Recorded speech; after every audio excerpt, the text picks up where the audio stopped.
Hey guys, I want to do this video today in honor of Repole, who was executed 200 years ago. Now you're probably asking, who the heck is Repole anyway? Well, he's important because he is the last person executed by the Catholic Church for heresy. And you say, well, what was his crime? In a nutshell, he believed in God, he believed in Jesus, but he believed we should be able to think for ourselves, and he didn't go along with some of the Catholic doctrines and things and the traditions and sacraments. And he didn't teach his students that they needed to believe in the Catholic Church either. So he was arrested, spent 2 years in prison before he was executed on July 26, 1826, exactly 200 years ago today.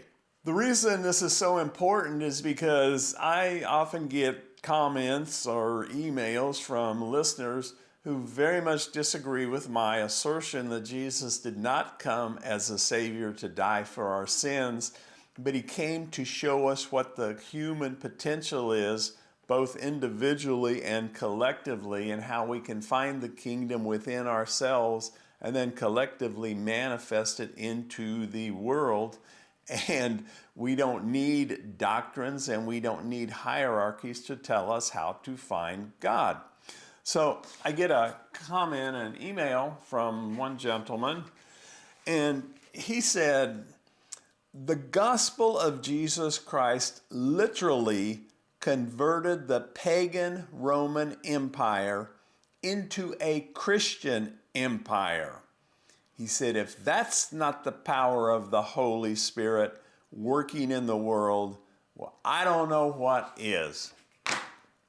Well, I read things like that, and from my vantage point today of having been a devout believer in the Christian doctrines for many decades, and having been totally out of that belief system for decades, it both makes me laugh at the absurdity that at least I see it now, and it makes me cry because so many people are so deeply entrenched in their minds in that belief system.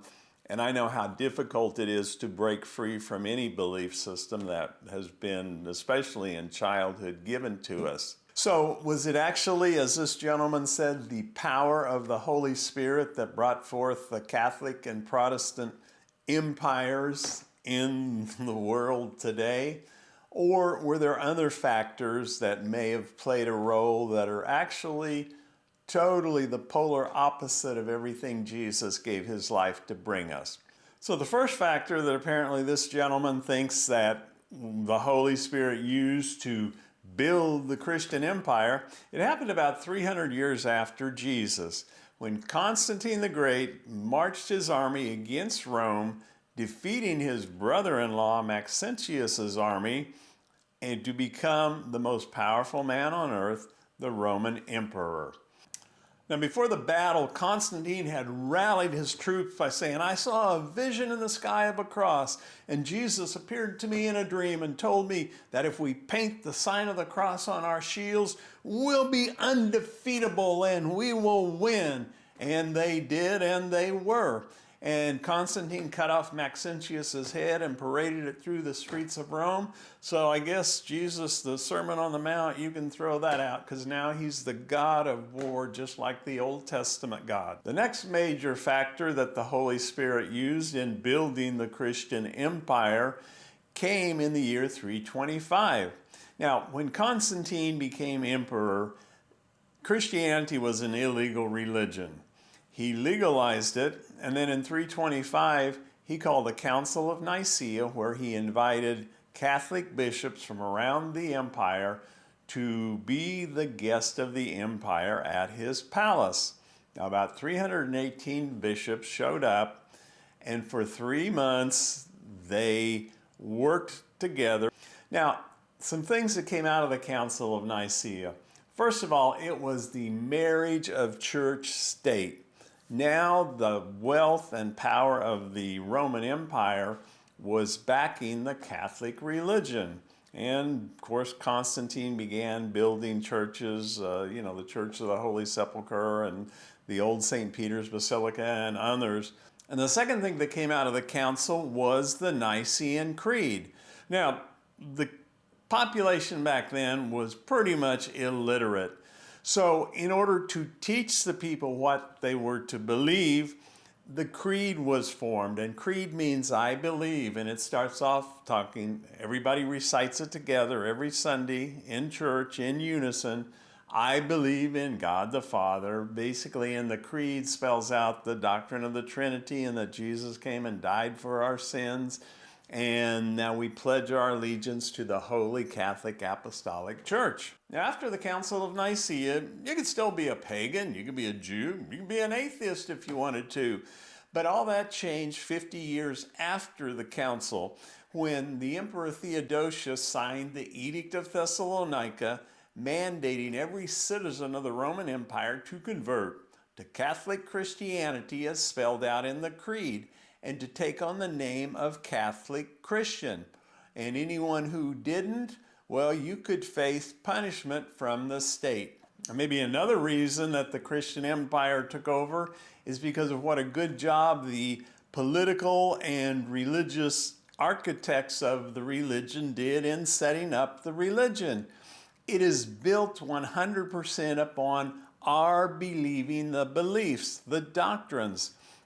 And the doctrines are the foundation, and every component of the religion, from the creeds and the sacraments and the traditions and the holy days and everything is designed to deepen the believer's belief in the doctrines and to unify the believer's mind into one collective reality, collective consciousness, or hive mind, whatever you want to call it.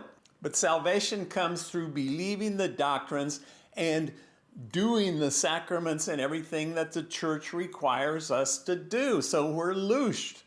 And children are born into the system, baptized as an infant, grow up learning about the system. Everybody else believes the system.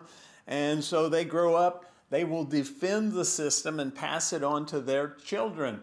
So once any belief system is firmly established in the mind of one generation, and it's deeply integrated into the social and economic life of an empire or a culture or a country or whatever, it takes on a life of its own, and it becomes a self-perpetuating system of belief that's passed from parent to child down through the generations.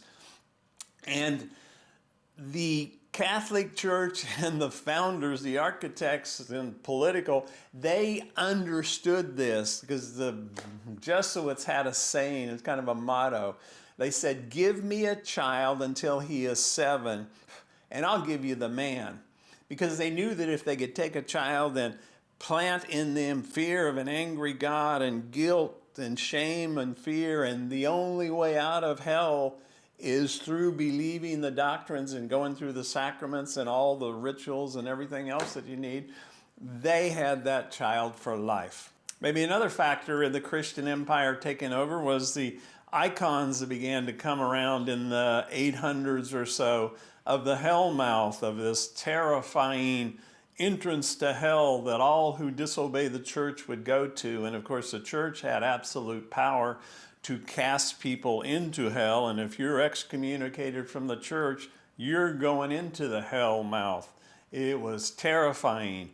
And one of the reasons that Martin Luther left the Catholic Church to start the Protestant Reformation was because of the sale of indulgences, where the Catholic Church charged people, they call them buying indulgences, depending upon what you could afford. But that would keep you out of hell. The church would guarantee you. But if you disobeyed the church, you didn't pay the indulgences, you could go to hell. And Martin Luther said, that's enough, I'm out of here. And he started the Protestant Reformation. And another factor that I doubt that this person factored into his equation when he said that the Holy Spirit was responsible for building the Christian empire is the Inquisition period. And I'm not going to spend a lot of time on this because a few pictures are worth thousands and thousands of words, but it was one of the darkest, most demonic, most evil periods in history, and it was perpetrated on the people by the Catholic Church in partnership with the kings and emperors. But when a heretic is convicted of crimes against the church and against God, guess who gets the estate of the heretic when they're burned at the stake? Yep, the church and state normally split the estate. Which brings us back to Cayetano Repole, the final victim of a reign of terror that ended with him 200 years ago. Now, nobody will question that Christianity didn't build an empire. The question we maybe should be asking is, was it the Holy Spirit that built it? Or was it religious and political elites that profited greatly from our believing the beliefs? Would Jesus force people to believe and then burn them at the stake if they didn't and confiscate their property? I mean, this is history. And while it's not my place to tell anybody what to believe, I personally do not believe that it was the Holy Spirit that converted the pagan Roman Empire into the Christian Empire. Nor do I believe that despite the fact that there are many beautiful, good-hearted, loving Christians and Catholics, and that many good deeds and works have been done in the name of Christianity and Catholicism, that the Christianity that we've received today does not remotely resemble what Jesus had in mind. So let me know in the comments what you think, and I'll see you in the next video.